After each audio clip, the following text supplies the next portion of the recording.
Shalom Bapak Ibu, Saudara yang terkasih di dalam Tuhan. Kita berjumpa kembali pada ibadah pagi hari ini.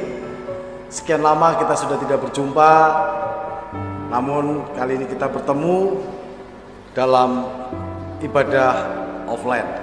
Namun tidak mengurangi kehadiran Tuhan di dalam setiap ibadah kita walaupun offline. Bapak Ibu Saudara yang kasih Tuhan, kita akan membuka Alkitab kita. Kita akan mendasarinya dari 1 Korintus 13 ayat 13. Ini tema yang diberikan kepada saya, yaitu tentang iman, pengharapan, dan kasih. Mari kita baca bersama-sama. Demikianlah tinggal ketiga hal ini, yaitu iman, pengharapan, dan kasih. Dan yang paling besar diantaranya ialah kasih. Satu anugerah kalau hari ini kita masih bisa beribadah dengan kondisi yang sehat, dengan kondisi yang luar biasa oleh karena pertolongan dan penyertaan Tuhan. Bapak Ibu Saudara yang kasih Tuhan, perikop daripada ayat yang kita baca adalah kasih. Ayat yang pertama, mari kita baca. Sekalipun aku dapat berkata-kata dengan semua bahasa manusia dan bahasa malaikat. Ini adalah satu hal yang luar biasa, di mana manusia diberikan kemampuan untuk berkata-kata dengan bahasa manusia, bahkan bahasa malaikat. Katakan wow, luar biasa. Ayat yang kedua, sekalipun aku mempunyai karunia untuk bernubuat dan aku mengetahui segala rahasia dan memiliki seluruh pengetahuan. Ini juga satu anugerah yang luar biasa. Dan yang ketiga, dan sekalipun aku membagi-bagikan segala sesuatu yang ada padaku, bahkan menyerahkan tubuhku untuk dibakar, tetapi jika aku tidak mempunyai kasih. Ini juga orang yang luar biasa, mau memberikan hidupnya, mau memberikan dirinya bagi orang lain, mau menderita bagi orang lain. Namun kalimat berikutnya, tetapi jika aku tidak mempunyai kasih sedikit pun, tidak ada faedahnya bagiku. Jadi Bapak Ibu Saudara yang kasih Tuhan, seberapa hebat kita, seberapa pintar kita, seberapa luar biasanya kita melakukan banyak hal di dalam kehidupan kita, kalau kita tidak mendasarinya dengan kasih, semuanya sia-sia. Ayat yang tadi kita baca di ayat yang ke-13, demikianlah tinggal ketiga hal ini, yaitu iman, pengharapan, dan kasih. Dan yang paling besar diantaranya ialah kasih. Bapak Ibu Saudara yang dikasihi Tuhan, iman, pengharapan, dan kasih adalah aspek yang sangat penting di dalam menopang kehidupan kita sebagai orang Kristen. Iman, pengharapan, dan kasih adalah tema besar bagi Paulus dalam menulis surat-suratnya ke berbagai jemaat gereja Tuhan. Karena Paulus mengerti, Paulus paham betul bahwa ketiga hal ini yang sangat diperlukan oleh manusia, khususnya kita sebagai orang Kristen. Iman, pengharapan, dan kasih, atau boleh kalau saya singkat menjadi IPK, seperti salah satu sekolah yang ada di daerah sekitar kita. IPK adalah ciri khas kehidupan orang Kristen di tengah dunia ini. Jadi kita sebagai orang Kristen itu punya satu ciri sebagai tanda kita orang-orang percaya, orang-orang pengikut Kristus, yaitu iman, pengharapan, dan kasih. Silakan Bapak Ibu sampaikan kepada kanan kirinya, iman, pengharapan, dan kasih itulah cirinya kita sebagai orang Kristen. Iman Kristen adalah ciri khas orang Kristen yang tidak dapat dilihat pada agama yang lain.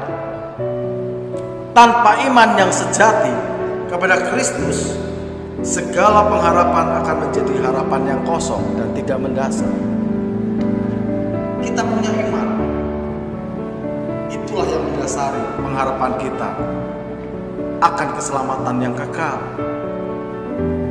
Iman dan kasih itu juga adalah dua komponen rohani yang harus ada di dalam hidup kita sebagai pengikut Yesus. Oleh karena itu Bapak Ibu Saudara kasih Tuhan, di dalam 2 Petrus 1 ayat 5 sampai 8, di situ dikatakan bahwa kita harus menambahkan di atas iman kita sifat-sifat Kristus. Kita harus menambahkan iman kita kebajikan, sehingga orang lain dapat melihat sikap hidup kita yang sudah menerima keselamatan. Dan untuk menjaga agar jangan salah dalam bertindak atau bersikap, maka kita perlu menambahkan pengetahuan firman Tuhan yang benar, yang adalah dasar hidup kita sebagai orang percaya. Ditambah kita harus penguasaan diri, kita harus tekun, kita harus saleh, dan kita harus memiliki kasih. Yang paling atas adalah kasih agape. Oleh karena itu Bapak Ibu Saudara kasih Tuhan, kita sebagai orang Kristen harus punya ketiga hal ini: iman, pengharapan, dan kasih. Bapak Ibu Saudara yang dikasih Tuhan, sebagai orang Kristen kita harus hidup dan harus mengalami pertumbuhan. Kita harus mengalami kedewasaan rohani. Semakin hari kita harus semakin naik tingkat pengenalan kita, tingkat pengetahuan kita akan Kristus, akan kebenaran firman Tuhan. Oleh karena itu tertulis di dalam Alkitab bahwa Tuhan mengutus nabi, pemberita Injil, ada gembala, ada pengajar, dan juga ada rasul. Yang semuanya itu Tuhan sediakan supaya kita sebagai orang Kristen hidupnya semakin hari semakin bertumbuh. Tentunya keberadaan kita hari ini tidak sama dengan keberadaan kita 1 tahun bahkan 5 tahun yang lalu. Kita sudah bukan anak-anak lagi kalau dilihat dari usia. Seharusnya kita sudah menjadi orang Kristen yang dewasa. Tapi kita kadangkala masih bersifat atau bersikap seperti anak-anak di dalam kerohanian. Kita harus terus berpegang kepada kebenaran. Kenapa kita harus berpegang kebenaran? Karena kita adalah orang-orang yang dipilih Tuhan. Yang percaya katakan amin. Di dalam Roma 8 ayat 29 dikatakan, sebab semua orang yang dipilihkan dari semula. Siapa? Saya dan Bapak Ibu Saudara. Mereka juga ditentukannya dari semula untuk menjadi serupa dengan gambaran anaknya, supaya ia anaknya itu menjadi yang sulung di antara banyak saudara. Oleh karena itu Bapak Ibu Saudara yang dikasihi Tuhan, untuk kita mengalami pertumbuhan di dalam kerohanian kita juga memerlukan 3 aspek tadi: iman, pengharapan, dan kasih. Bapak Ibu Saudara yang kasih Tuhan, kita akan membahas sedikit tentang iman. Dr. Warren Wiersbe mengatakan, persoalan terbesar dalam gereja bukan soal keuangan, tetapi soal ketidakdewasaan iman. Apakah persoalan ini juga menjadi bagian dari persoalan gereja kita, atau persoalan diri kita yang bukan malah mendukung gereja, malah menjadi batu sandungan karena ketidakdewasaan iman kita? Artinya banyak orang Kristen, atau ketika kita dipilih Tuhan untuk menjadi pengikutnya atau dipanggil menjadi orang Kristen, maka kita jangan bersikap masa bodoh terhadap kondisi iman kita. Jangan kalau kita memunculkan masalah-masalah di dalam gereja atau di dalam kehidupan komunitas kita di gereja. Kita harus memiliki iman yang membangkitkan saudara kita, iman yang membangkitkan sepelayanan kita, dan kita harus memiliki iman yang mendukung pengharapan kita untuk kita masuk dalam derajat kekal, karena kita sudah memiliki jaminan keselamatan. mengabaikan kehidupan batin kita bersama Kristus, sementara kita memusatkan perhatian pada penampilan luar.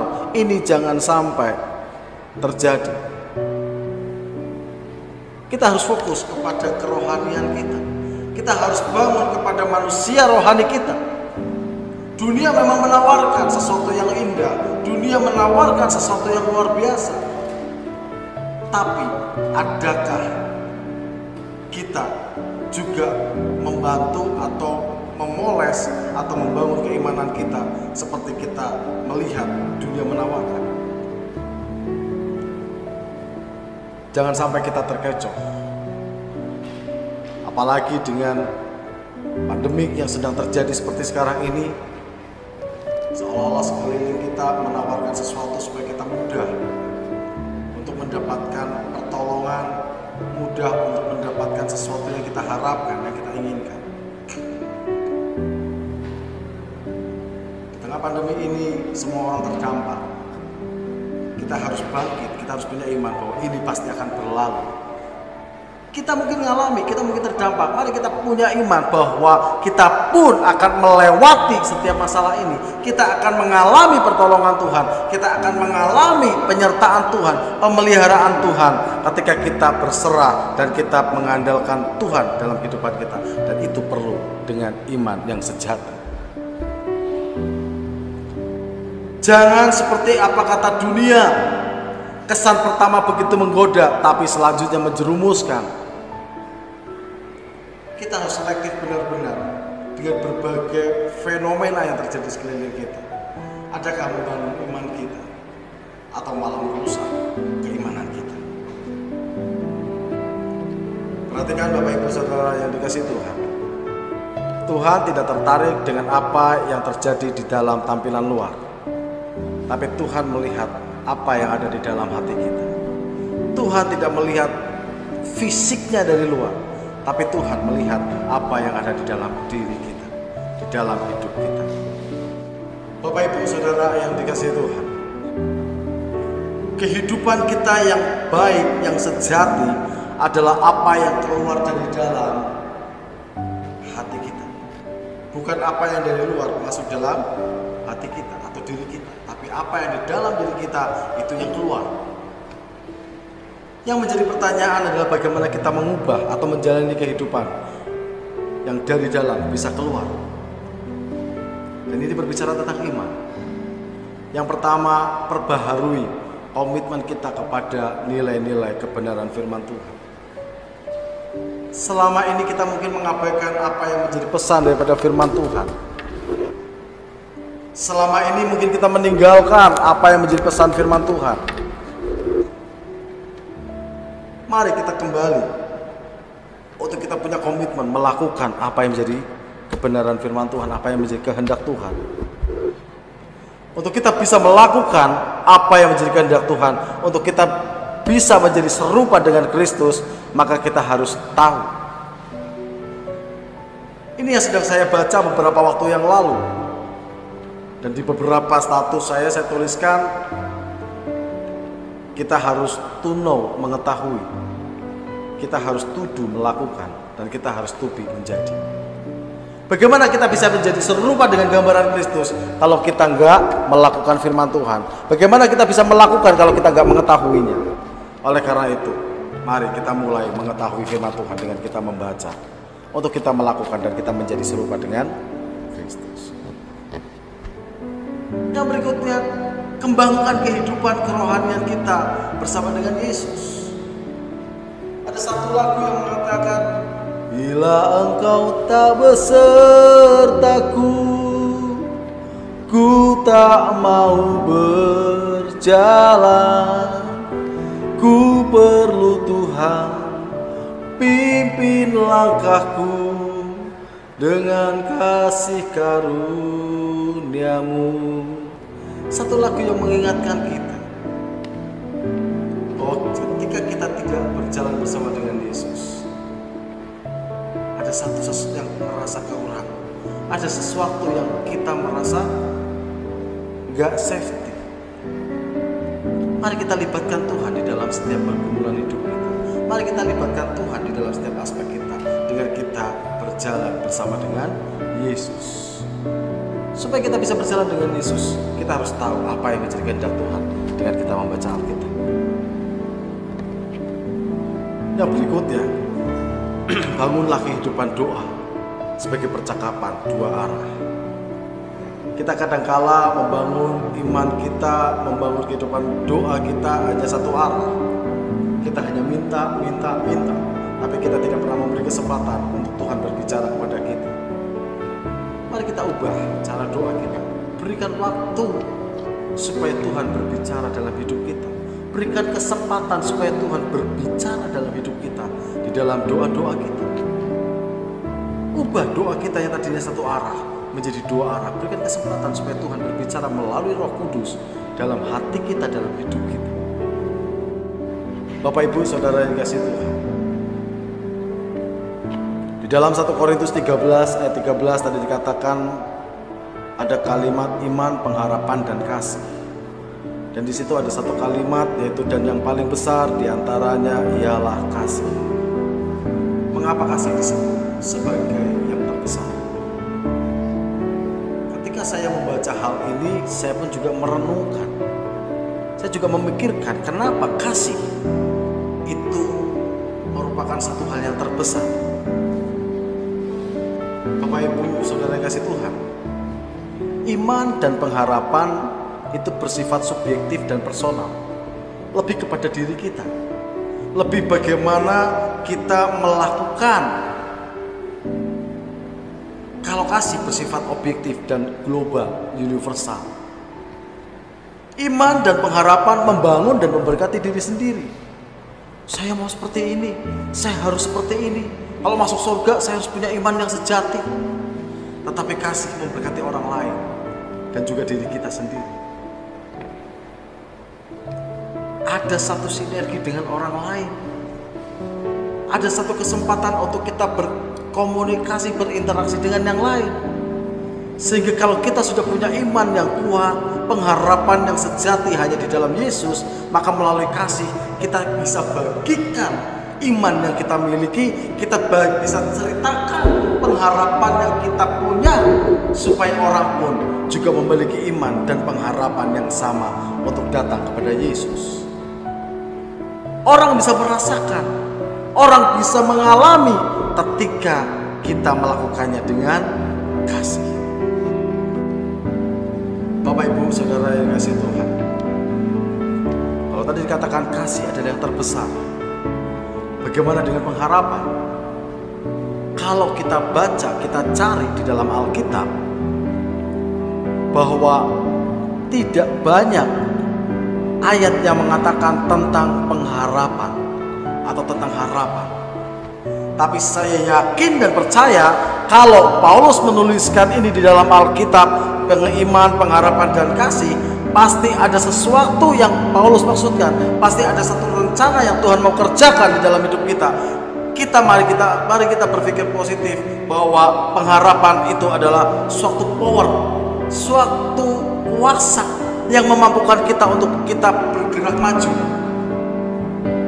untuk kita terus hidup, untuk kita bertahan dalam segala pergumulan yang ada. Dengan pengharapan kita bisa melihat arah ke depan. Dengan pengharapan kita bisa melihat satu visi yang besar di depan. Mari pengharapan itu menjadikan kita punya kekuatan, punya kemampuan, punya kemauan untuk kita maju ke depan. Bapak Ibu Saudara kasih Tuhan, menurut saya pengharapan itu adalah motor bagi kita sebagai orang percaya. Tanpa pengharapan tidak ada kehidupan. Dan selama harapan ada, maka kehidupan itu akan tetap terus berjalan. Harapan kita sekarang pasti kita mau supaya COVID-19 ini berlalu dari bangsa kita, bahkan dari dunia ini. Ini yang membuat kita semakin bersemangat untuk kita tetap terus melakukan, dengan menjaga kesehatan, dengan kita melakukan sesuatu yang baru yang mungkin dulu tidak pernah kita lakukan. Ada sesuatu yang berbeda, dan perbedaan itu atau perubahan itu Saya yakin dan percaya pasti sesuatu yang jauh lebih baik dan positif adanya. Oleh karena kita punya pengharapan untuk selamat, untuk bisa melalui pandemi ini. Bapak, Ibu, Saudara yang dikasihi Tuhan, selanjutnya adalah kasih. Saya percaya seperti tadi sudah diuraikan, iman dan pengharapan bekerjanya bersamaan. Kasih melengkapi, kasih melakukan supaya iman dan pengharapan itu juga bisa dibagikan kepada orang lain, supaya orang lain juga punya pengharapan yang sama, juga punya iman yang sama. Iman akan Tuhan Yesus Kristus akan menimbulkan pengharapan akan berkat penyertaan, perlindungan, keselamatan, dan banyak hal di dalam Tuhan. Dan jika kita beriman, kita memiliki pengharapan, tentunya kita akan menjalankan apa yang diajarkan oleh Tuhan. Apa yang pelajaran berharga yang diberikan Tuhan kepada kita sebagai umat manusia? Mari kita buka Alkitab kita di dalam Matius 22. Mari kita bersama-sama buka Matius 22.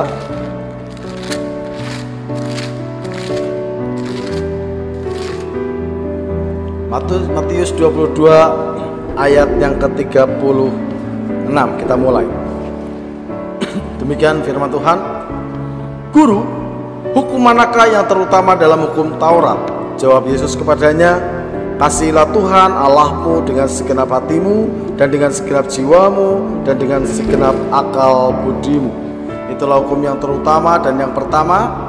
Dan hukum yang kedua yang sama dengan itu ialah kasihilah sesamamu manusia seperti dirimu sendiri. Pada kedua hukum inilah tergantung seluruh hukum Taurat dan kitab para nabi. Yesus mengajarkan supaya kita melakukan kasih. Yesus juga memberikan perintah baru di dalam Yohanes 13. Di sana aku memberikan perintah baru supaya kamu saling mengasihi. Karena Yesus telah terlebih dahulu mengasihi. Karena Yesus telah terlebih dahulu melayani. Karena Yesus telah terlebih dahulu berkorban bagi kita. Kalau Yesus sudah terlebih dahulu melakukan, maka tidak ada alasan bagi kita untuk tidak mengasihi sesama kita. Yesus sudah melakukannya terlebih dahulu kepada saya dan Bapak Ibu Saudara.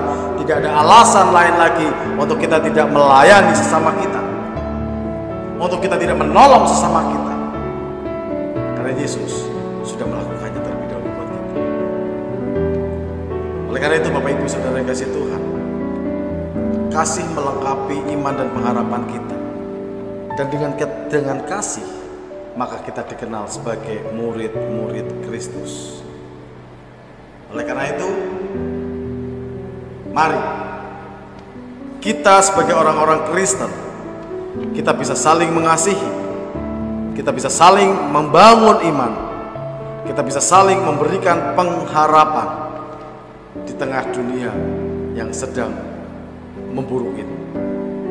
Ketika kita saling membagikan sesuatu yang baik, yang positif kepada saudara-saudara kita, kepada sesama kita. Sesama kita adalah orang-orang yang hidup bukan hanya satu agama, bukan hanya satu ras, bukan hanya satu golongan, namun semua manusia itu adalah sesama kita. Dan itu yang harus kita lakukan, supaya kita bisa membagikan iman pengharapan yang kita miliki yang hanya kepada Kristus. Dan kita mengajarkan melakukan kasih seperti yang Yesus ajarkan kepada kita. Tuhan Yesus